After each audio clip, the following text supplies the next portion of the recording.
8 बजे के बाद नहाने वाली स्त्रियां, ये वीडियो अवश्य देखें क्योंकि पति की आयु को तिल तिल करके खा जाती है वो औरतें जो 8 बजे के बाद स्नान करती हैं। तो कहीं आप या आपके घर की स्त्रियां तो 8 बजे के बाद नहीं नहाती।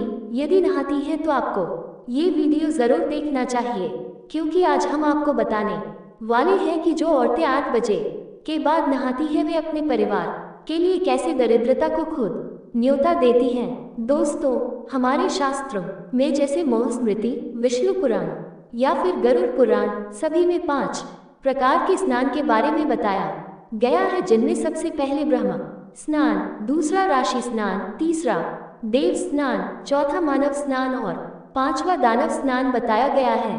अब मुहूर्त 3 से 4 बजे तक माना जाता है। इस समय ब्रह्मांड की सभी शक्तिशाली सकारात्मक ऊर्जाएं अपने पूर्ण प्रभाव के साथ वातावरण में फैली हुई होती है। इस समय स्नान करने से इष्ट देव की कृपा मिलती है और जीवन में कभी दुखों का सामना नहीं करना पड़ता। इस समय किए गए स्नान को ब्रह्म स्नान कहते हैं। इसके बाद सुबह 4 से 5 बजे तक नहाने को राष्ट्रीय राशि कहा गया है। इससे बुद्धि तेज होती है।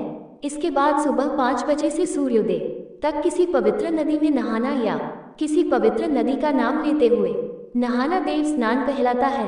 इससे जीवन में चल रही सभी समस्याएं दूर हो जाते हैं। इसके बाद जो लोग सुबह सूर्योदय से 8 बजे के बीच स्नान करते हैं उसे मानव स्नान कहा जाता है।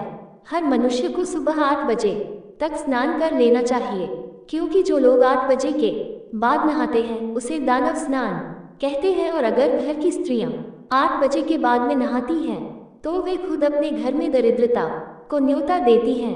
जिस घर की औरतें 8 बजे के बाद नहाती है उस घर में माता लक्ष्मी अधिक दिनों तक नहीं टिकती क्योंकि स्त्रियों को रसोई घर में सुबह से ही रहना पड़ता है और जो स्त्री बिना स्नान किए सुबह रसोई घर में प्रवेश करके खाना पकाती है तो उस खाने के अंदर काम, क्रोध, मद और लोभ जैसे बुरे अवगुण आ जाते हैं। और शिव पुराण में लिखा हुआ है कि पति के घर से बाहर जाने के बाद जो स्त्रियां सर धोकर नहाती हैं तो ऐसी स्त्रियां अपने पति की आयु को तिल तिल करके खा जाती हैं। रामायण में बाली को भगवान श्री राम ने जिस समय मारा था उस समय बाली की पत्नी अपने घर पर अपने सर को धोकर नहा रही थी तो पति के घर से बाहर जाने के बाद अपने बालों को धो कर नहाने वाली स्त्रियां खुद अपने पति के लिए कलंक बन जाती है।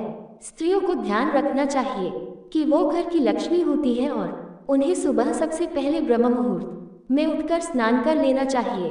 अगर आप ब्रह्म मुहूर्त में स्नान नहीं कर पाती हैं तो कोशिश करें कि सुबह 8 बजे तक तो स्नान कर ही ले क्योंकि इसके बाद किया गया स्नान आपके परिवार को बर्बाद कर देता है। क्योंकि अगर स्त्री के मन में दानव प्रवृत्ति के भाव आ जाएंगे तो पूरा परिवार भी उसी की तरह हो जाएगा और फिर ऐसे परिवारों की सुख समृद्धि नष्ट होने से कोई भी नहीं रोक सकता। पहले के जमाने में औरतें खुले में नहाती थी इसलिए वे सबके उठने से पहले नहाकर आ जाती थी और उस समय संयुक्त परिवार हुआ करते थे जिसमें सदस्यों की संख्या 20 से भी अधिक होती थी जो कम कमाई में भी गुजारा कर लेते थे। लेकिन आज 4 लोगों के परिवार में चारों ही कमाने वाले हैं फिर भी कमाई कम पड़ जाती है क्योंकि पहले के जमाने के लोग स्त्रियों को लक्ष्मी मानते थे और वे स्त्रियां सवेरे जल्दी नहा धोकर के साफ सुथरे कपड़े पहनकर ही रसोई में प्रवेश करती थी जिससे घर में सकारात्मक ऊर्जा का माहौल बना रहता था और परिवार के सदस्यों के बीच एकता भी बनी रहती थी। तो ऐसे में माता लक्ष्मी भी उनके घर और परिवार पर अपनी कृपा करती थी। लेकिन आजकल की स्त्रियों की सुबह ही 8 बजे से होती है तो ऐसे घर में माता लक्ष्मी कैसे टिक सकती है। शिव पुराण की कथा कहती है कि घर की स्त्रियों को सुबह 8 बजे से पहले स्नान कर लेना चाहिए। ऐसा करने से अपने घर में बरकत, बचत और परिवार की एकता का कारण बनती है। साथ ही पति की आयु भी लंबी होती है। तो दोस्तों, उम्मीद करता कि आज की जानकारी भी आपको अच्छी लगी होगी। अगर अच्छी लगी है तो कमेंट बॉक्स में जय श्री राम अवश्य लिखें। धन्यवाद।